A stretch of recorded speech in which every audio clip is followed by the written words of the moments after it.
देश में शनिवार को कोरोना के खिलाफ टीकाकरण की शुरुआत हो रही है। वैक्सीनेशन का यह अभियान किसी भी त्योहार से कम नहीं होगा।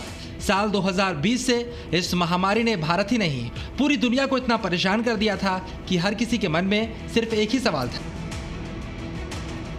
आखिर इस वायरस को हराने के लिए वो कारगर वैक्सीन कब तैयार होगी। देश में वैक्सीन की तैयारी पर खुद प्रधानमंत्री मोदी लगातार समीक्षा कर रहे थे और वक्त वक्त पर इसके बारे में लोगों को जानकारी मिल रही थी। दिन रात की मेहनत और महीनों संघर्ष करने के बाद दुनिया भर के अलग अलग देशों में कोरोना वैक्सीन बनकर तैयार हो गई है। लेकिन जहां कई देशों में अभी तक सिर्फ एक वैक्सीन पर मुहर लगी थी, वहीं भारत ऐसा देश रहा जहां एक नहीं बल्कि 2 वैक्सीन बनकर तैयार हो गई। 16 जनवरी से हम दुनिया का सबसे बड़ा टीकाकरण अभियान शुरू कर रहे हैं। ये हम सभी के लिए गौरव की बात है कि जिन 2 वैक्सीन को इमरजेंसी यूज ऑथराइजेशन दिया गया है, वो दोनों ही मेड इन इंडिया है।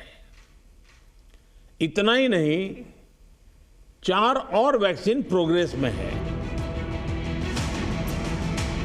हालांकि स्वास्थ्य मामलों के कई जानकारों ने शुरुआत में ही इस बात पर जोर दिया कि भारत में वैक्सीन के आने से ज्यादा चुनौती इसके वितरण की होगी, क्योंकि देश की जनसंख्या के साथ साथ वैक्सीन को अलग अलग हिस्सों तक पहुंचाना बेहद मुश्किल भरा काम होगा। लेकिन इन सारी चुनौतियों को पार कर भारत ने वैक्सीनेशन को हरी झंडी दे दी। साथ ही वैक्सीन के वितरण का काम पूरा होने के साथ साथ अब शनिवार को देश में टीकाकरण भी शुरू हो जाएगा। इस वैक्सीनेशन कार्यक्रम की प्रक्रिया में सबसे पहले फ्रंट लाइन वर्कर्स को वैक्सीन दी जाएगी। वैक्सीन जिन्हें लगाई जाएगी उन्हें 30 मिनट तक वैक्सीन केंद्र के परिसर में ही रहना होगा। आपातकाल की स्थिति के लिए वैक्सीन साइट एक अस्पताल से जुड़ी होगी।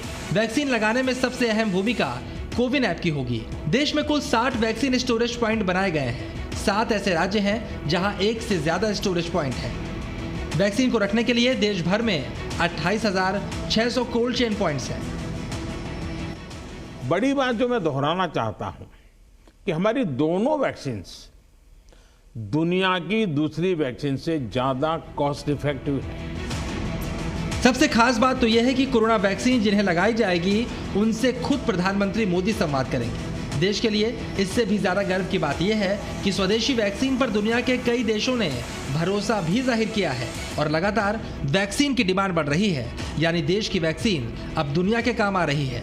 भले ही ये जंग भारत के लिए थोड़े लंबे समय तक चली, लेकिन आखिरकार देश ने कोरोना पर विजय हासिल करने का हथियार तलाशी कर लिया। ब्यूरो रिपोर्ट, जी मीडिया।